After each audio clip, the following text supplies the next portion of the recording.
Hello. Hello. How's this sounding? Is this like, Sounds good. Probably Yeah. it's probably too sexual. Probably gonna get like too many listeners pregnant. Well, very. I'm gonna get pregnant for sure. Yeah. You're not leaving here without Without a baby. without a mess in your pants. I'll tell you what. Yeah. We're doing it. Yeah, man. Yeah. How do I look? Do I look too orange? Well, if you look on camera right now, you always look orange. But Yeah. Yeah.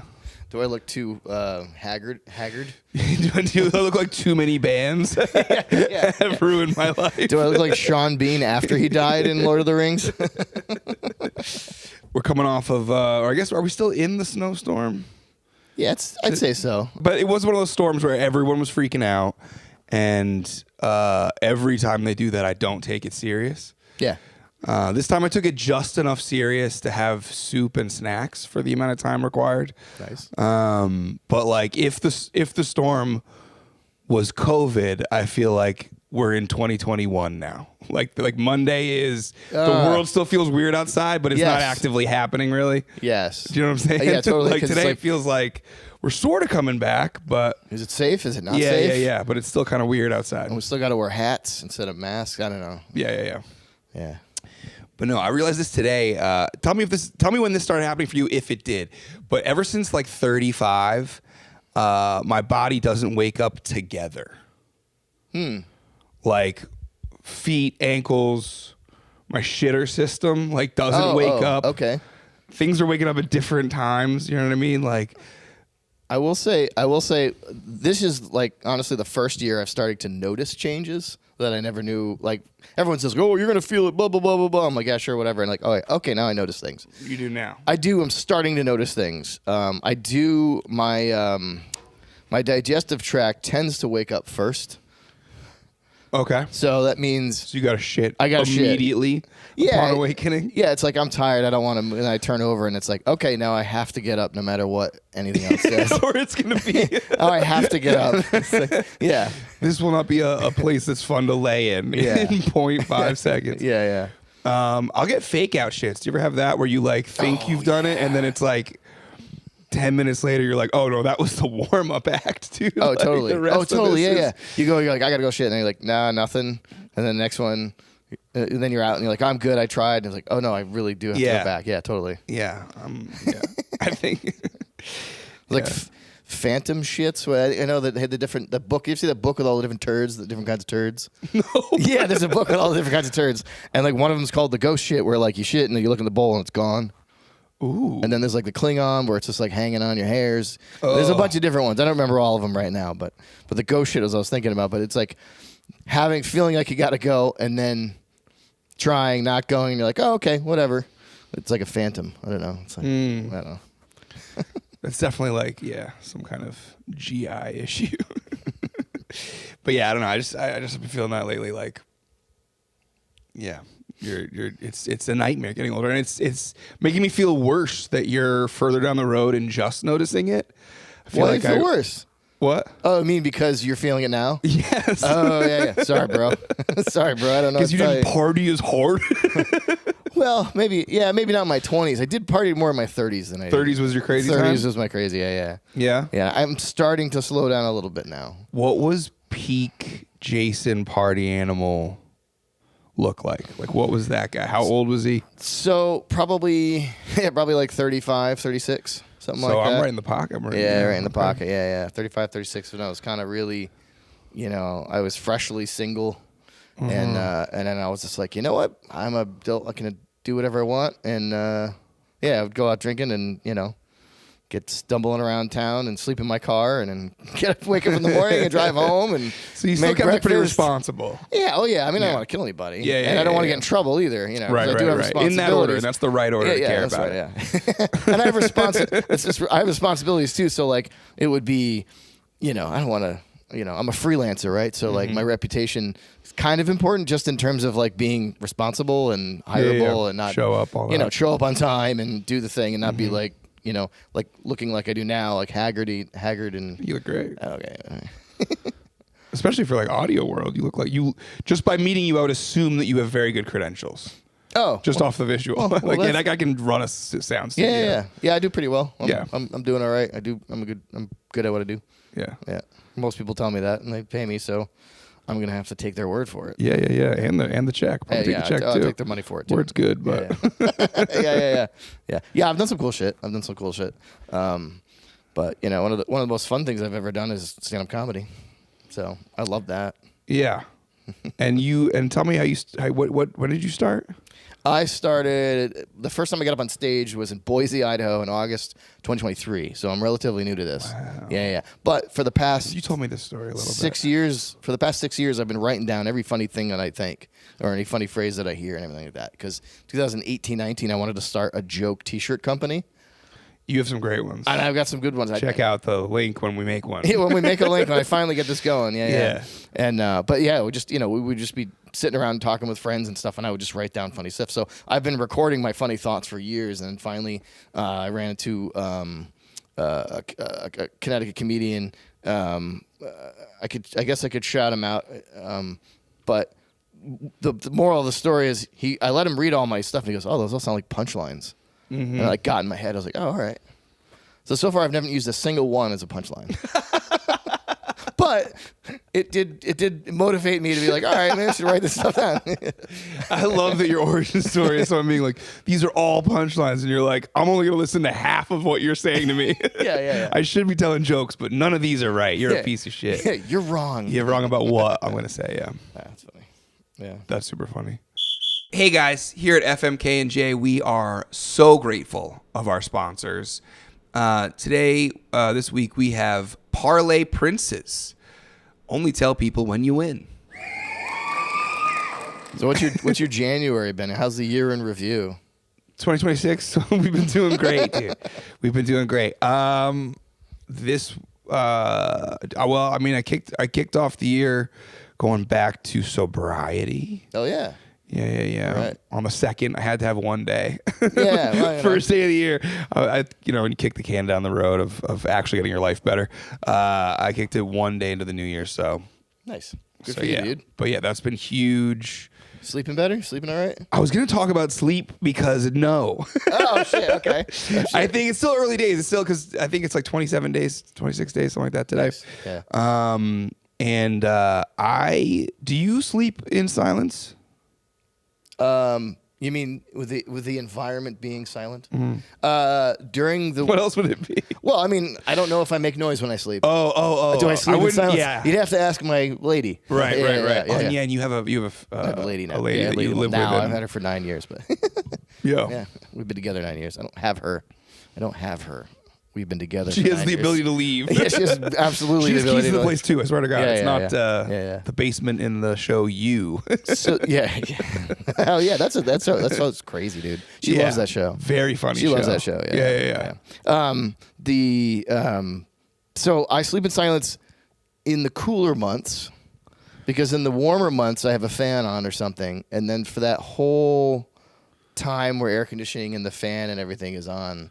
It's on. Like, I have to sleep with it. And then it takes me a while to get used to sleeping with it off. But that's it. It's just a white noise of fan or nothing. Yeah, basically, yeah. God damn, dude, that's great. What do you do? I fall asleep. I can't fall asleep. Living in New York City and like in Queens and shit for my whole majority of my 20s. And then before that, Boston and college and so like I always lived in a sort of a chaotic environment or a city, apartment on top of a bar next to another bar or something. Makes sense. So yeah, a lot of noise was like what I felt used to, and then to sort of recreate it when I came back to Connecticut, I would fall asleep with the TV on, but also, I was drinking all the time, so you're sleeping, passing out, whatever. Right, yeah. Your eyes are shut for a while. Yeah. You're at rest. You're in terms of motion. In repose. Yeah. God damn, good word. Yeah.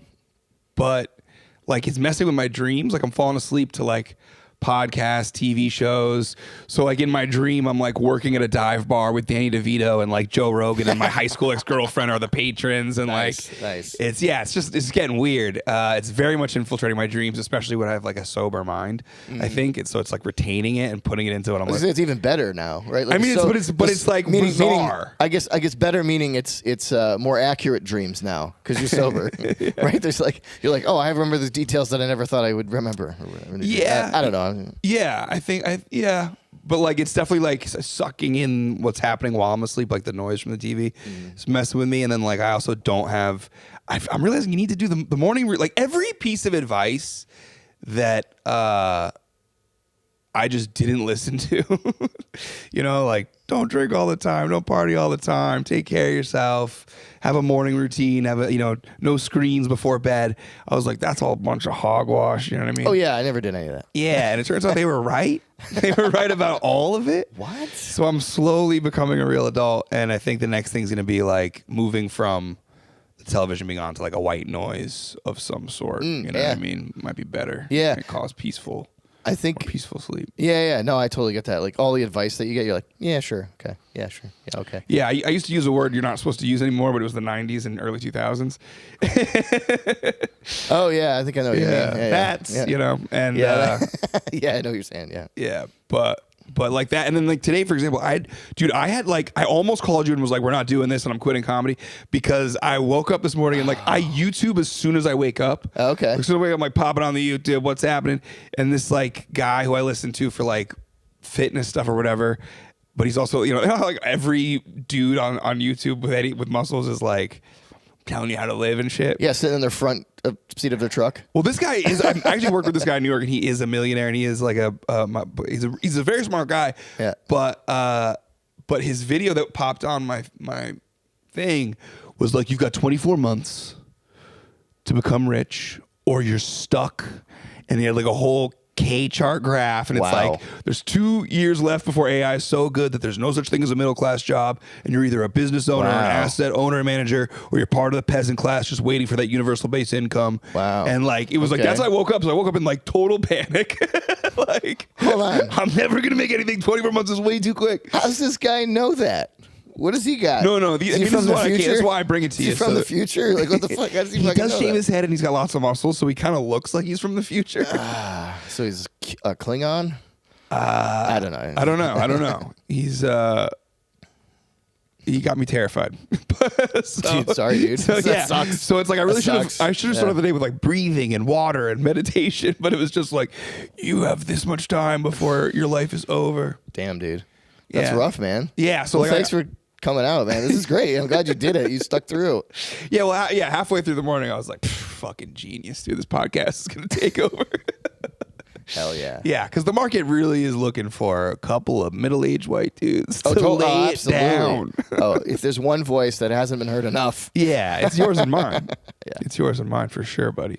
But yeah, no, I don't know. Do you have like, are you good with sleep, or do you have a discipline there? So yeah, and I didn't always. Mm-hmm. So when did it start? When I started touring. Ooh. So I'm on the road half the year with bands and stuff, and so what that means is I got to sleep in a tour bus in a bunk, right? And which is cool as shit. And then sometimes they're fly dates, so we have or one-offs. So you fly in, you stay at your hotel, and you get up. You gotta get up, like you do the show, and at the end of the night, you either go right to the hotel at the airport, and you're there for like 2 or 3 hours sleeping, take a shower or whatever. Then you get up early, get on the airplane, get back on the plane, sleep on the plane, get to the gig, do the gig, take a nap in the afternoon, do the show, or load in, do the show.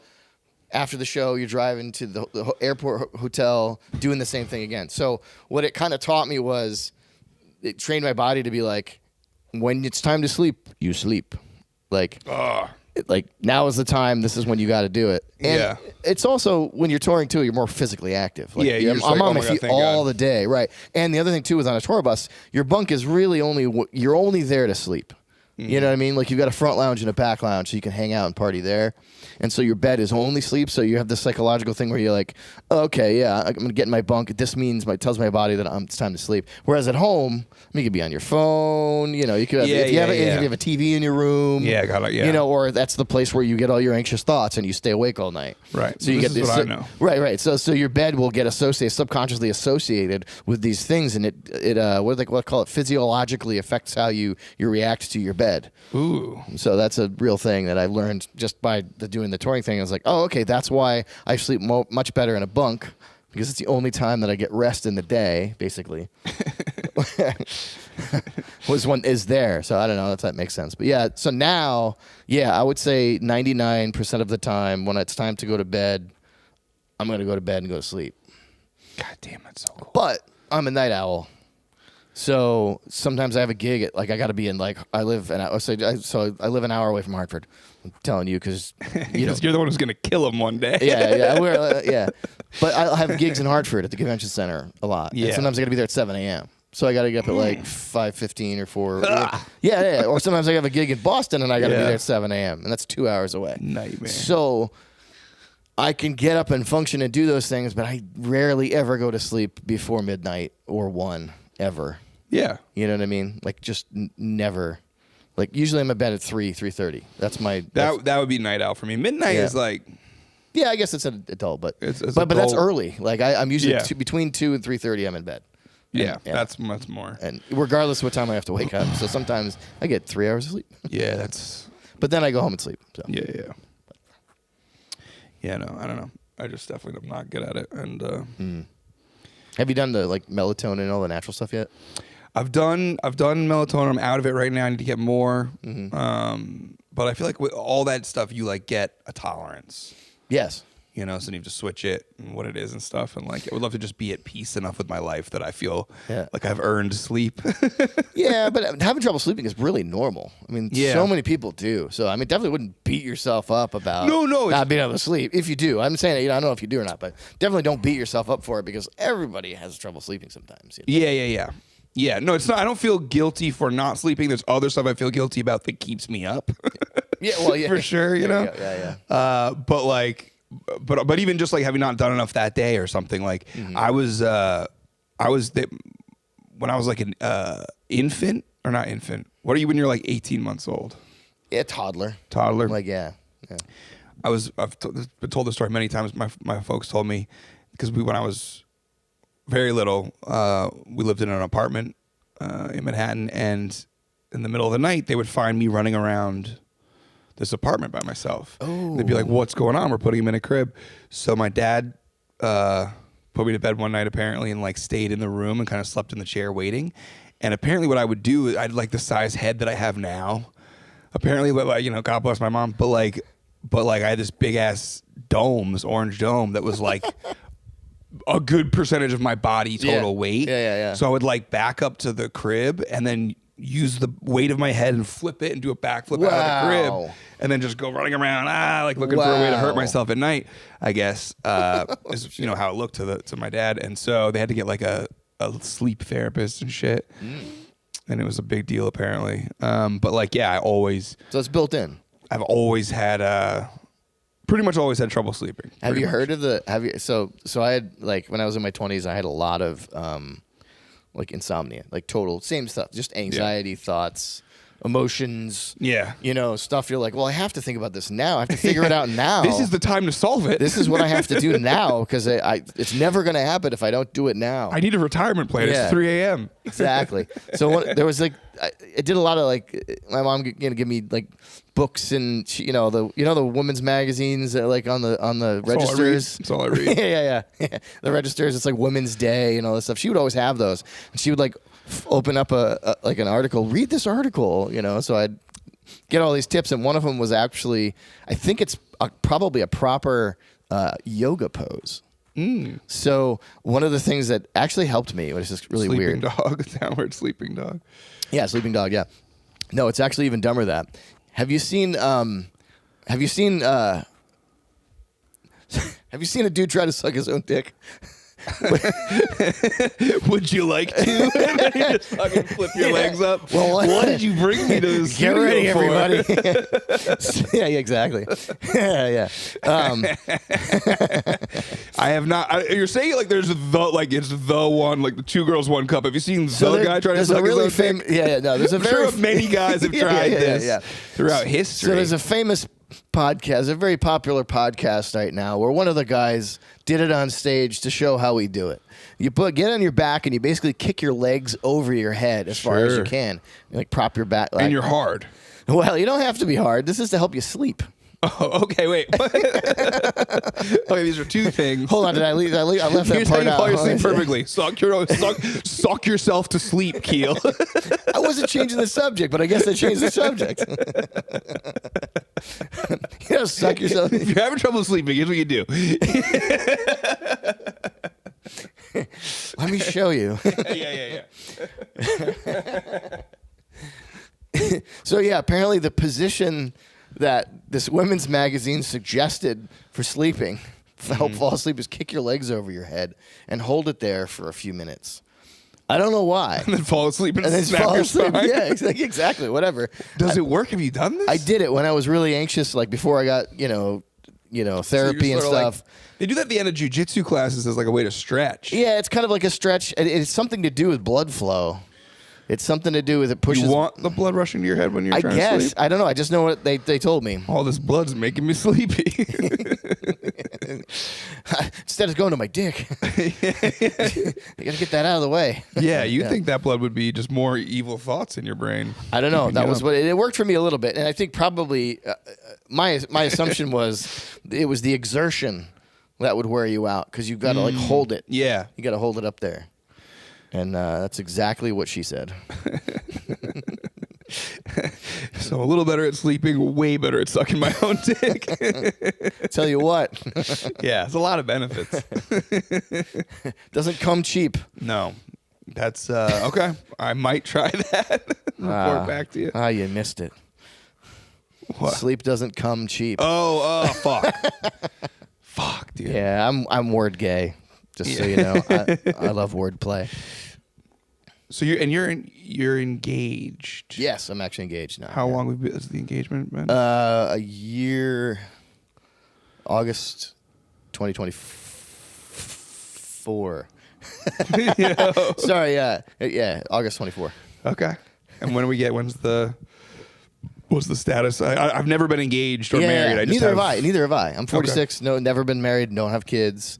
I've just kind of been single dude for most of my life. I mean, like living, because freelancing when you travel and you can't really keep anything alive at home. Right. You know what I mean? So plants or pets? No plants, no pets. Yeah. She's got them though. We live together now, but so we no, there's no wedding plans.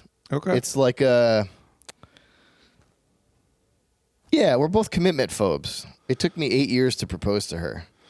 Wow. So we both are, or she has to be? No, honestly, both of us. Okay. Yeah, both of us. Yeah, we're both like, it's okay. So when you proposed, she was like, I guess. Well, she goes, okay. She was fully surprised. Oh, totally surprised. I did Wow. I did it in a fucking cat cafe. That's how cool I am. Wow. I did it in the middle of a cat cafe. She loves cats. And the ladies were like, oh. That's adorable. She's like, what are you doing? Oh, you're doing that? Is it? Her face is like, oh. So, yeah. But yeah, I mean, I've always been a commitment phobe. You know what I mean? Like, I've just so many things. I don't know if it's entirely fear, or just ADHD, or commitment folk. Because like I was gonna say, you strike me as a guy that is a boyfriend guy. Oh no, I have girlfriends. Ladies and gentlemen, all your tour dates pop up with that one. Yeah. No, I mean, you know what I mean. Like, been in a relationship more often than being on the prowl. I know. Well, I might seem that way, but it's based on just pure speculation. Yes, totally. We're just literally just getting to know each other, and that's the thing. You guys will learn. I don't know almost anything about. Yeah, we're sort of a mystery to each other. We figured let's just unravel that shit. Yeah, and record it. So for a few reasons in my 20s, I basically decided to stay single for like 8 years. And I won't go into it now, but there was like a few things in my life that I was like, I'm going to stay single. Sexual offenders list. Well, no. Oh shit! That was a crazy way to say no to that. I know, right? There's so much questions. Well, no. Yeah, no. No, but too many syllables in that word. I'll say the short version was I just was such a horny dude. I couldn't really trust myself, and I didn't. And it wasn't. It was a moral thing more than it was, anything else. It was like I was in a place in my life, morally, spiritually, that I was like, I don't really trust myself. I'm just gonna not date. Now that didn't do anything really good for me, because I was kind of a lot of doctor visits, a lot of antibiotics. Yeah, right. It was not good for me. I mentally and emotionally, I was very immature when I started dating again. Right near the end of my 20s. So, you learn the hard way. But in my teens and early 20s, yeah, I was active. Okay. Because me too, but like I've never been engaged or married or anything, and I sort of joke about it on stage about how I have like divorced energy, even though I'm never been married. Nice. But like at this point, like it is kind of weird. You know what I mean? Like I feel like when you're a young man and you have you'll have pregnancy scares. Yes. And be like, is she gonna keep it? What are we gonna do? And now I'm at an age where like just dudes are like, you have little ones? And like when I say no, they're like, oh. Oh, totally. Like no lady let you make little U's with her? You're suspect. Oh, totally. You know what I mean? Oh, totally. And like I shop in the grocery store. I shop in the like I don't have a wife section. You know what I mean? Yeah. There's just a lot of like just a single pre-made single basket. Yeah, single basket. Talking to myself. Yeah. It's too late to be grocery shopping. It's like after 9 p.m. I'm just there talking to myself. And you're a dude alone in the grocery store, and you're not on the phone talking to anybody. What should I get? What do you want? No, none of that. None of that. Yeah, No. yeah. Kind of the same. Yeah. So it's I wonder what that's like to not be. Yeah. Well, that was the not having kids thing is something that I've noticed recently, and like I tried it on stage, and it's not funny, but it's like a little a woman in her 40s who chose not to have kids is respected. Is she? Kinda. I mean, to women respect that. If they chose, yeah, I think so. Maybe I'm wrong, but then a man in their 40s who chose not to have kids is suspected. So respect is suspected, wordplay. It didn't work. It's not funny, but okay. But it was an observation that you're right. I felt a little like. I think it goes across the gender board. Yeah, I mean, I just have no idea. I think there's. To me, my observation. It feels like more of a time where, women who have chosen to not have children, it's not a stigma. It's like, oh yeah, that's fine. You don't have kids. But it seemed like back 25, 30 years ago, it was a little bit more like... Depends on where in the world you are. It certainly does. And like I say, I can only speak to the waspy New England life that I've lived for most of my life. Sure. The correct way of living. God's way. God's way. The real God's way. We're the OG Americans. Yeah. I just really want to really make it weird. Yeah. For anyone who's not exactly... Yeah. If you don't live here... I'm sorry. Yeah. Even though so many people are like shitting all over Connecticut right now. Are they? Yeah. I think we always get it. Yeah. They're like, Connecticut sucks. It just sucks. And I'm like, yeah, but like spend a minute here and find out. But I might be a little pretentious or I don't know what the right word, but I have like protective. I have no patience for people that judge another place they've never been. Oh yeah, stupid. Yeah, totally. Yeah, there's another Stupid word for people, that, yeah. but it's stupid, and it's just like, I don't know. I just have, because I've traveled a lot, and like it's been a privilege. I've been blessed, lucky, however you want to look at it, to have traveled to every state, except for Alaska. So like I've seen them all, and I've been to almost any major city in America. I've pretty much been to at least once, and so like. All of the stories in the news about these different places, I'm like, it wasn't that bad when I was there, like, so I've seen it firsthand, and I'm like, sure, you can say all that, and I don't know, I'm rambling about it, but that's just like I have so little sympathy or empathy for that. You know what I mean? Yeah. The stereotyping of the a geographical stereotyping, location. the judging of a region. It's like, you've never been there. What the hell are you talking about? So maybe I'm a little less sensitive. I mean, I'm sensitive, or I'm more blunt about it. You know, like Yeah. You know, like, you don't know what you're talking about. Yeah. I've had many of my Massachusetts friends would argue with me about whether or not Connecticut's actually New England. That was a fun Really jib jab. interesting. Yeah, you're not really New England. You're Connecticut, and it's like, Because it's the last one before New York. I don't know what their reasoning was. Yeah. I would more just very much counter them. And I would argue that. tell them that their cold lobster coleslaw sandwiches are disgusting. I was about to say. I would Yeah. argue, come to our coast and try our lobster rolls, and you tell us whether or not we're delicious, warm, buttery stuff, or So good. what comes free with a sandwich anywhere, mashed in and all cold. That's pretty much because they like coleslaw, cold lobster. Coleslaw. Yeah. Which is, Yeah, for me, that's like, yeah, it's hard. I don't know. Plus, we got the stone walls. Like, I don't think any other states have the stone walls. That's totally New England. Yeah. Yeah, it's a New England thing, yeah. I mean, they do have some, but, like, Connecticut's got a lot. The, like, handmade stone Yeah. walls, If you just drive around in the woods, you just go off into the woods randomly, because the whole Connecticut, and this is a, really interesting section of me talking about Connecticut. But Connecticut was clear-cut up until about 100 years ago, about 120 years ago. Oh, really? Yeah, so it was all farmland. So any pictures you see from like 1900 and back, or, well... Which I'm thumbing through all the time. But, pictures only were invented after 1870 or whatever. And it's not everywhere. In the early... there's no trees, like, anywhere. So a lot Aren't of we the densest tree population in the country? Yeah, and then we went, no, we want them all or whatever, and I guess... Yeah. And then they clear cut it all, and that's why all the stone walls, you see them going off into the woods, because these were all farm fields, and they just let it grow up around the stone walls. Wow. Because the stone walls is like property boundaries, I assume. Yeah, it's property boundaries, or keeping livestock in and out or something. Yeah, or native savages. Yeah. Oh, jeez. Yeah. That's terrible. I'm completely joking, but I think that Connecticut was, colony and all that. Yeah. But I just always thought of it's weird you say that about the trees, because I've known that we are the most dense forested state. Yeah, probably now. Yeah. Now, yeah. Yeah. Probably it wasn't 100 years ago or 1900 or whatever. Yeah, which you don't think of when you think of Connecticut. You think of khakis, you think of fences, you think of... Yeah, it's wild. It's wild when people, when I meet people on the road and they're like, oh, you're from Connecticut, you aristocrat. I'm like, I promise you I'm not one of the rich ones. Like, I promise you I'm from the poor area. I don't live in Greenwich. You know what I mean? Like, I'm not living in the mansions. I'm what did I say? I'm wealth adjacent. I live next to Mystic, where it is rich there, but I don't live there. Yeah. I feel like everywhere has rich and poor spots, and there's a lot of not so great parts of Connecticut. Oh, totally. Yeah. I met a guy in L.A. From Bridgeport.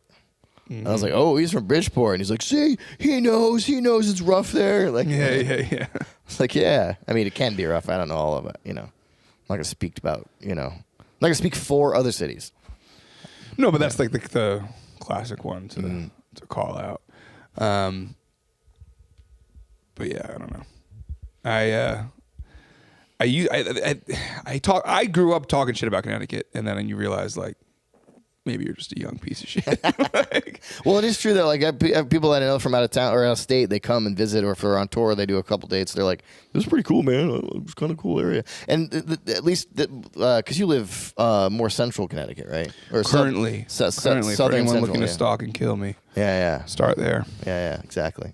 And I'm more on the eastern side, and so ours is a little bit more naturey, I think. Feels more nature. Maybe not. Maybe it's just my perception. There's good hikes anywhere. Yeah. There's good hikes all over the place. Great pizza. Oh, hell yeah. Necessary highways, good hospital. That's pretty much what we offer. Yeah. Otherwise, it is kind of pizza gambling. dull. Yeah, if you want to gamble after some good pizza, you have found your place. Heck yeah.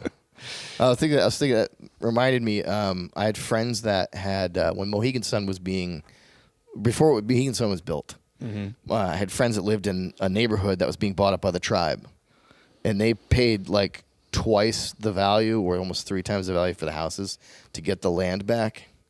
Whoa. And so these people, like his parents, made bank, and like then they bought a lake house or whatever. And I thought that was a good deal because all we gave the Native Americans for the land was a cold. Oh boy. Yeah, a real treacherous couple of blankets. They get the flu and like, hey, we got the land now. Yeah. I lean dark. I have dark humor, so you know. That is funny though. Oh my God. So January, you've been sleeping.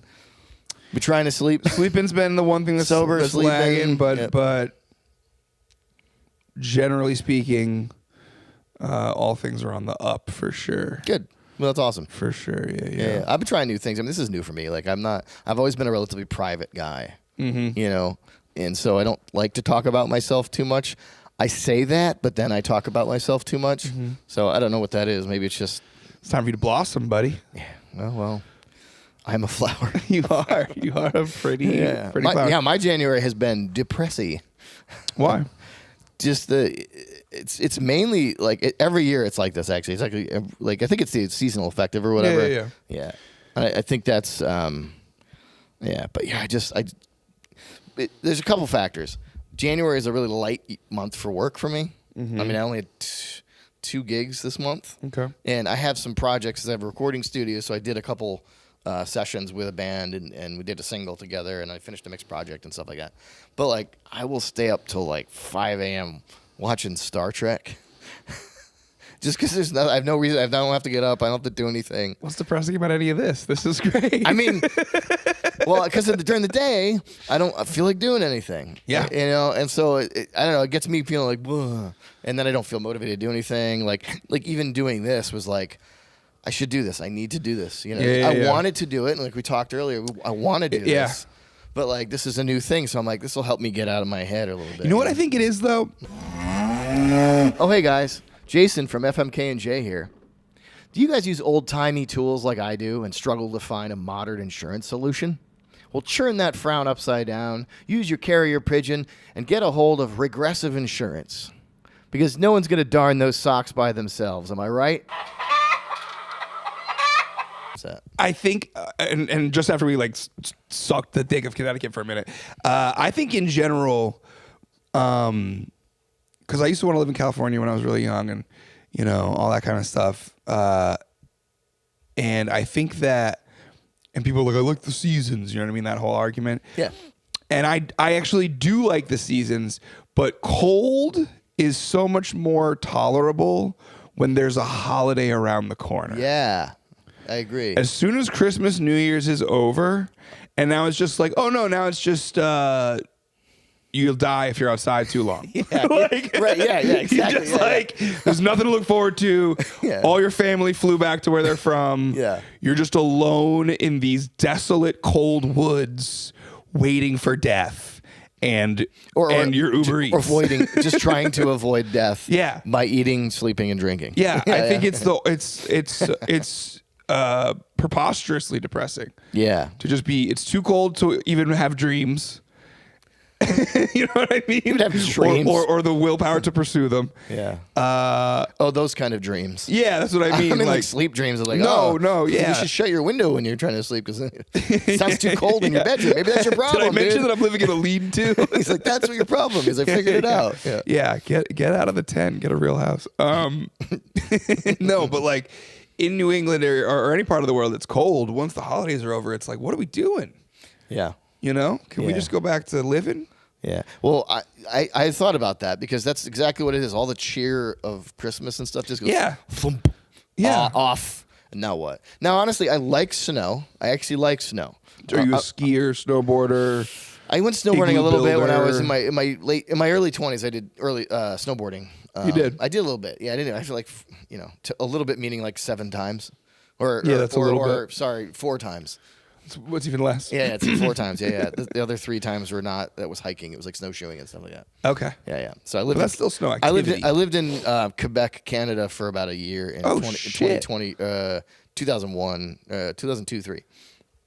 Yeah. So I was like up on the mountains. You had to get out of the country after being part of a large terror conspiracy. Well, no, I was out of the country when all of the marketing and the campaign started to get us into Iraq. I was out of the country. I didn't know it was happening, so I wasn't watching the news here. I was watching Canadian news, which I wasn't watching a lot of it. I wasn't really paying attention that much. And then suddenly we're going to war, and I'm like, what happened? So I was outside of the country. I missed all the propaganda. I missed all of the, getting the public's, you know how they spin the news, the headlines, and the machine. I'm aware that the news is to be questioned a little bit. Yeah, totally. Like the machine that tries to sway everybody to be okay with this thing that the government's going to do. Yeah, and there's another one going on right now. There's a campaign of doing similar things right now. Quite a bit. Yeah, it's pretty scary. And so I was out of the country for that. So I was like, what the heck? And my German friend is like, you would have the dumbest president in the world. Like, I can't do his accent, but he's stupid. And I was like, oh, all right. This is your German friend who's calling you from Germany, or is in Canada? No, we were living together. So you and your German friend are in Canada. Yeah. A lot I was like one of 3 Americans in it was like a camp setting. It was like a camp setting. It was like a school camp setting. Okay. Yeah. And you were working? I was learning. I was a student, yeah. Oh, shit. Because this is way back, yeah. Yeah, it was like 2002. Right? Yeah. I was 21, or I was 22, 3, yeah. Damn. What? I'm old? No, me too. But it's just like, it's also weird to think about how long ago that was. I thought you were Kevin Hart, and I was Don Cheadle for a minute. And me, I'm 56 years old. Damn! He goes, sorry. You ever see that shit? It's hilarious. That. We'll put it up on a clip. We'll clip it in. Yeah. Yeah. What? Just, I feel like, what's the tone of Canadian news? Circa 2002. 20 years ago, 20 Quebec years news. ago. What was it like? Go. It was pretty liberal. It was more left-leaning. I mean, the whole country is more left-leaning anyway. But they're like a peaceful country, right? So war and... Except for in hockey, but yeah. Internally, they're not peaceful, but externally. But yeah, I mean, from what I remember, it's very international. Because it's such a small country. I mean, the population of New York State. The whole country is the size of New York State, right? Really? It's like 30 million or something like that, the whole country. I mean, it might have grown, but still, think about how small that is. How few people that is. Right. That's crazy. I'd never thought about that. Yeah. And so their news was very, very international. So on a regular front page, I'm getting Somali news. I'm getting Kenya news. I'm getting, Ghana. I'm trying to go to Asia, India, really? Philippines. There was what's happening in Somalia, but not what's happening in the US. There is. I was trying to list. Yeah, the US would be on there too. It'd be like the US and Canada would be the first, but then right below it would be, not small articles about many other countries that you never get news about in the US. Right. You never hear about the elections in Uzbekistan here. No, but that would be like a gross. Get it out of here. Yeah, right. Ooze. Yeah, what? Wait, what? I don't know. We don't care about that. Yeah. But that's the thing I like about traveling internationally too. Is there's a lot of stuff always happening outside of America, and the Canadians would always be like, you guys only pay attention to yourselves. You're like very self-centered, and we're like, yeah. Because we're half of your GDP, at the time. I was like, yeah, we're your biggest trading partner, and you're only safe because, there's like the American-centric mindset of, defending it. They were right, too. I mean, we were both right. I mean, we're definitely a very self-centered country. And we also, we were something of a main player in the world stage, for sure. We like to get involved with a lot of shit. Yeah, exactly. Yeah, I think Trey and Matt Stone did a good job of making that Team America World Police. Legendary. Yeah. I also wanted to ask you about so obviously career long. And can you brag for a second about some of the bands people might have known that you toured with? Drop some things. Yeah, just to So one of my earliest tours, I worked with Joe Cocker, and I was the guitar tech. With Joe Cocker. I've worked with Bonnie Raitt. I was a bass and keyboard tech with Bonnie Raitt. I took over her bass player and a keyboard player. Damn. And I worked with Johnny Clegg, who is a South African. He's RIP. He's passed, but legend in South Africa. Big artist. He was knighted. He was a Sir Johnny Clegg and everything like that. Did monitors for him. Monitors and guitar teching for him. And then currently I'm working with Ben Better Than Ezra. And, Oh, no way. Yeah, and Tonic sometimes. Like I'm on their list. You know, it's freelance work, so right. So like you get involved with like a management group, and they manage multiple bands. Mm-hmm. Is that how it goes? Okay. It's kind of how it goes. That makes sense. Yeah. Management's each band has their own management, and then they will have a list of techs or people or crew people that they like to hire or like to go out. And then depending on the relationship you have, or whether you suck or not, or if the band likes you or not, they keep asking for you, or the management just keeps putting you on that because it works out. And that's just kind of how it works. Did you say Sugar Ray too? Yeah. So Mark McGrath and he's in the supergroup made up of Better Than Ezra, Tonic, and Sugar Ray.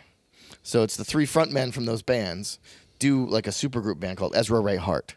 No way. Yeah, Really? Yeah, and they just play each other's hits all night. Wow. And it's pretty cool. And they just came through. I wasn't on this tour because I was committed to something else, but they just came through Foxwoods. Wow. I stopped by and said hi to them and stuff like that. That's cool. So I do monitors for them sometimes. So it's everybody in Sugar Ray except their guitar player. So it's like their bassist, drummer, and Mark, and then it's Emerson and KG from Better Than Ezra and Tonic. Damn. So it's kind of cool. Yeah. Very cool. Yeah, it's kind of cool. Very fucking cool. Yeah. So with a career of that, like I was just thinking about this recently about like, you know, the old like, would you go back to an earlier time in your life? You know, knowing what you know now, kind of thing. Oh yeah. That whole retrospective. What would you tell yourself? Yeah, what would you tell yourself? What would you do? Where did things go wrong? but like I just realized that when I was young, like what I'm getting to is that I really was like, you know, art and theater and stuff, it is a pursuit of truth and the beauty of truth and all that. And now that I'm older and I went to film school and I went to a theater-y magnet high school and all the, you know, whatever I've seen in my life, I kind of feel like it was a big misdirection. I think that art and theater is basically lies. And that math and sports is truth. Interesting. Like, okay, you know what I'm saying? Like, I think so. Yeah. And I'm terrible at math, and I was never good at sports. Yeah. But like, those are like, yeah. You know what I mean? Like, everybody in the cast knows how the play's gonna end. It's all choreographed. Okay. It's all premeditated. But the audience doesn't. We're using emotional recall from other parts of our life to say these words that aren't ours and live lives that aren't ours. Mm-hmm. Whereas, like, you ask the head coach of the Patriots, how's the game going to go? You're like, well, we prepared for this. We got this. But, like, everyone's truly there is actually an answer being found. You know what I mean? Someone is better in the moment. And, like, with math versus, you know, writing or something, it's like there is an answer to this equation, right, and an incorrect answer. It's linear, or whatever. Well, there's right and wrong, which is to me true and truth and lie, bad and good. It's like not only do they seem like they would have been better for financial reasons, but like if the pursuit is the beauty of truth in all its beauty, those things actually come after. And this is like way too heady and not funny. No, I love this. This is this is my wheelhouse, man. I promise you, it's in my wheelhouse because I work in the arts. Right, that's what I'm saying. Yeah, I work in the arts, so you can argue that I am helping people, like trick people. Right. Yeah, because a concert or even, you know. Man, I could go wax all day long about this kind of stuff. This is where my creative, like, you know, because I work with people to help achieve a goal, a creative goal. Yes. And sometimes that creative goal is to make them seem more bigger or awesome or sound better than they really are. And it's just because they have this vision and they want to do this. Now, I've never really done theater. I'm not that guy. Yeah, you're straight. I'm not that kind of guy. Oh yeah, I was gonna go there until I was like, no, and I have done theater. I'll qualify that. I've done sound for many high school musicals, like probably which is 12 definitely years theater, ago. right? Totally theater. Yeah. So, but it was only high school, and I only did, you know, for like 2 years. I did like, you know, 8 in 2 years or something like that. Yeah, until that case happened and you got banned from the building. Yeah, shit, bro. No, I fucking hated it. I fucking High School Musicals. Dude, What's there to hate? Bro, it was awful. I want to man. hear that rehearsal all night long. Everybody is emotional. Everybody. Yeah. Every single person is like 100% invested, which makes every single thing involved So important. the most important thing, and it's so goddamn important. It's so difficult. It's so Definitely difficult. argue about everything. Yeah. Oh, dude, it sucks so bad. And shout out to everyone who does it for a living. God bless you. And like I have respect for the theater in that it's an incredible skill set. It's an incredible. It is, and it's the first real entertainment, so to speak, other than music. Like after musicians, it was kind of like the first real entertainment. Yeah, storyteller, exactly. Yeah. So, working in the arts, thinking about what you were, maybe kind of reiterate the question because I kind of veered off. I kind of veered off a little bit. So in my head. I'm a 37-year-old comedian who's aspiring. We'll say it nicely, but it's like I'm looking back like I could have been a football finance bro. Oh, gotcha. What the hell? Yeah. What a better them. Yeah, but you've had those moments where you're like, oh yeah, certainly, and yes. Huh. So this is now you're really asking my philosophy about money and success and what it means. And it's twofold, right? Because there's the immediate superficial, like, we were one of the sort of poor, relatively speaking, families in a town called Madison, Connecticut, which is everything it sounds like it is. Whatever you're picturing when you hear Madison, Connecticut, you're right, but it's whiter than that. And and I look at I don't know, but it's just we were like the kind of avant-garde, artsy, weirdo family that didn't only could afford a home because it had been foreclosed on, and it was a fixer-upper. And then I knew I liked you. I knew I liked you. My parents were cool. Yeah, they were cool. But when I look back, I remember being envious a little bit of the football kids or whatever, but then also kind of like having resentment there. And of course, you get older, and and like when I lived in New York and stuff, like finance guys, finance bros, it was like shunned upon. But in all reality, money's nice, security's nice, figuring out how to be a team player, how to learn loss, deal with loss, deal with when someone's better than you. Yeah. Deal, you know what I mean? Like there's actually so much like really wonderful life stuff, authentic stuff, truth stuff on the superficial and the deep level. If I had gone into math and sports, and I realized like a lot of the people in the arts, and like the theater world, and all that kind of stuff, like. At least in my experience growing up around it, like in the academic sense, not always as honest, not always as, you know what I mean? And there's a lot of like smoke and mirrors and what's really going on. And I think the heart of that is that the arts are subjective. Right. And in order to profit off them at any level, you've got to convince people of things. Yeah. You got to convince people to give you their money. And in order to do that, I was just talking to Sophie this morning about marketing. It's like at a very basic level, marketing, all you're doing is manipulating somebody. Right. You're just trying to manipulate them to be on your side. Yeah. Now that can be ethical, that can be good, it can be wholesome or not. Right. And so I think about myself as a freelancer, or even as I get in, even as I do more in comedy, you're selling yourself. You're your own brand. Right, you're like, oh God, you're your own brand, and you can't. And this is, you can't. And I'm not saying this to you directly. I'm just saying. I was gonna take it that way. Yeah, you can't be something you're not. Right. And for very long, I think some people. Some people can, and so that ties into acting. Like acting is like they're pretending to be somebody else. But I think with acting, there's like another layer, a meta layer. The bigger picture of acting is it's also you're a component in a story. So the story is what's actually being sold, not necessarily the actor, right? So I might be lying that I'm Charles the guard or something like that. and so I'm pretending to be something I'm not. But the audience is seeing the story as a whole, and so they're seeing this bigger picture, and I'm just a component of it. So I'm not technically lying about who I am. I'm serving the story or whatever. Now maybe this is getting too heady and weird. I don't know. Too artsy, I'm with you. artsy. But the thing with art is like, I don't think you would be happy if you were doing that other stuff. Because everybody, I mean, I have this. because to me, my impression of you is I am just getting to know you. Is you're a real, you feel things, right? I can tell that you feel things, and you're good at expressing those feelings and putting them in a place where someone can, you hear them and immediately they get it and they laugh because you're telling the story and they connect. People seem to connect. So someone like you, I would say that you probably wouldn't be as happy in that world, because you feel like you would always need to express yourself. And how does finance guys express themselves? What do they do? And I'm not saying they can't or they don't. I'm actually asking the question. How do you think they express themselves? Because I don't really know. I really don't know the next question. Well, it's sort of like a premise that I was playing with. I haven't really put enough into it, but I was like, I used to think that the purpose of life, like the meaning of life, was to find your purpose.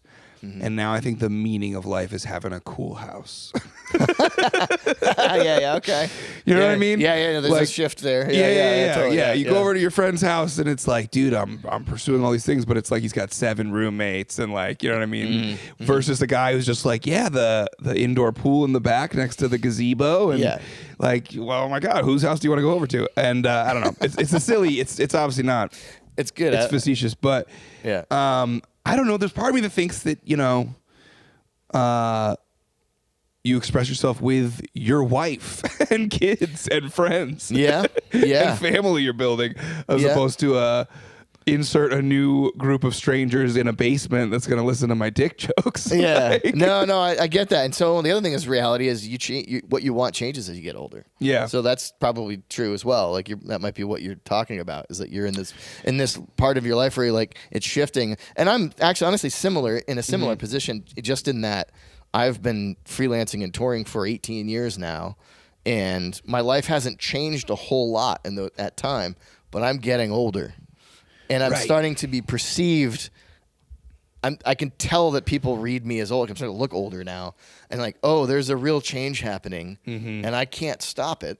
No. And it's not that I ever thought I could stop it. Because I have friends that are in their 50s and 60s that still tour and they still party. They're still doing coke. They're still doing drinking. They're still drinking. They're still sleeping around. Like they're still doing all the things they did when they were in their 20s. They haven't stopped. I'm not trying to do that. I don't do that. But But I mean, I drink. I mean, booze is my choice. I've never done coke actually. Honestly, in all the coke. Me either. This is exactly. This is a Christian program. But I'm around it all the time in rock and roll and comedy. But I've just never been. I kind of lost my train. Just getting older, and like I'm starting to think like, all right, at some point, I'm hoping that I'm caring less and less about what people think of me is gonna coincide with that feeling that I should have done more or should do something better. You know what I mean? So that like. Because there's definitely that pressure of like, you want to do more and you want to do better because it's some real core point. You want people to think that you're doing well. You want people to see you as that or perceive you as that. So there's an element where you're still married to, I need to make sure people think of me and see me as like that. Right. I think, and this is how I think about myself. Now that scale has gone down in me. I'm caring less and less about what people. At the same time, I'm also trying to do more creative things where I'm in the front or I'm in the forefront doing stand-up. Like me. There's still that, but I'm also caring less, which is like, that's going to converge. But I'm also like, I'm not, I don't have a whole lot of savings. You know what I mean? Like I'm in a position now where I'm renting to own a house, so that'll eventually become reality. Mm-hmm. But yeah, I've never had kids, never been married. So I've just been a dude doing the same thing, and it hasn't changed much. Now I'm getting older, and it's starting to look more and more lame. You know what I mean? I'm starting like, oh, that's sad. Like, it's not sad. I'm doing the same thing. That was a bit. That was one of the bits I was working on, and I never cracked it. But it was basically, I forgot how I worded it in my notes. It was, how cool what you do. It was like what you do changes what you do changes the older you get. So if you do the same exact thing, say someone's going out and partying in their 30s or 20s and 30s, and they're going out to these bars, and I was thinking about rock and rollers, like rock and roll guys, because unless they're famous, unless they're successful, an old middle-aged 50s white dude band seems lame from younger kids because they're like, hold on to whatever. But those guys have been doing it since that shit was invented. It was cool, since it was invented. You know, like since rock and roll really stopped. I'm thinking of older rockers, like older guys in their 60s, 70s. But like they haven't stopped. It's been the same thing. But for some reason, that gets sadder and sadder the older they get. Why? I had a bit. Why? Like I don't get it. Like I couldn't crack it, but that's like, why does that get lamer? It's the same shit. Nothing's changed. Well, because there's a feeling of like it happened or it didn't kind of vibe a little bit from the outside perspective. I had a premise that was like having sex and getting drunk are similar in that the older you get, the sadder it is to do either with strangers. With strangers, yeah. Right? Yeah. Like, you know, the 58-year-old dude who's telling one-night stand stories, we're all like, does he have an emergency contact? That's like, that's totally it, right? Does he have a motorcycle in a storage unit? Is that what he calls home? Totally. That's a great bit. Yeah, that's a great bit, yeah. And so I was trying to figure out how to make that work, but I think that's what we're kind of talking about. You've nailed it on the head. I mean, that's kind of the you're personifying my question, why is it sadder? Yes. It's only sad to young people. It's not sad to the people that are that age. I think it goes like this. Yeah. Because when you're young, it's cool. Yeah. And then in the middle, it looks sad. And then if you make it to retirement home and you're slutting it up. Yeah. Awesome again. Well, that's something about the swingers in Florida. You know what I mean? Exactly. You know what I mean? Like, someone, I forgot who said it. I wish I could quote it, but someone said, you know, who wants to live forever? And someone went, swingers. And the old guy was like, right? Oh my God, dude. Yeah. If that ever actually works, yeah, probably. So this is another thing, and there's another bit I've been kind of work on, and I can't crack it. It's not funny. It's just a good point that the older someone is, the more they've seen the world change, right? They have watched more change happen, and they should know that change always happens. Yeah. Everything always changes, always. Nothing is ever the same. Everyone's going to die. Everything is always different, I like to say. Everything is always different. So why is it the older people get, the more surprised they are at change? Why are they getting angry at change? You know things are going to be different. Because I'm thinking about a buddy of mine that has a son, and he was getting mad that he wasn't like him. I'm like, bro, you literally created a different world for your son. Why are you surprised that he's different than you? Yeah. I said, are you kidding me? Like, I raised him the way my parents did. I was like, no, you didn't, because you're not your parents. Yeah. And like I say this as a man that, without kids, my voice is very quiet. Like no one's gonna give a shit, I think. Right. But like I'm watching this observation, like why are you surprised that he's, you know, like maybe he's bi now. Like if you're, you know, why? Who cares? Like why are you surprised? Why are you surprised that he's trans now or you know, they're trans? You know, like right, whatever it is. The world is changing. It's always changing. Yeah. And so why do old people? The more they should know the world changes, are surprised. Yeah. Anyway, that I love. I love that the old, like when, because like, and also any person who's 35 and older will hear the like the longer you live, the more you see the world change, and they'll go, yeah, I do, and I have, and so they're with you, and then it's like, but how come? Yeah. Nobody hates change more than old people. Right. Yeah. Why are you upset about the music? Yeah. The music's gonna change. Yeah. Why are you upset? You know. And, you're literally. It's so stupid. In life, you're like, this music is cool. Shut up, old man. Up until the day you're like, that ain't music. Exactly. It's so. So there's a nugget. It's literally like There's the premise. There's a solid premise for a joke. I just haven't cracked it yet. Yeah, that's a good one. Yeah, I like that. Hey, this has been cool. Dude, this was sick. Fck Marry Keele and Jay. Fck Marry Keele and Jay.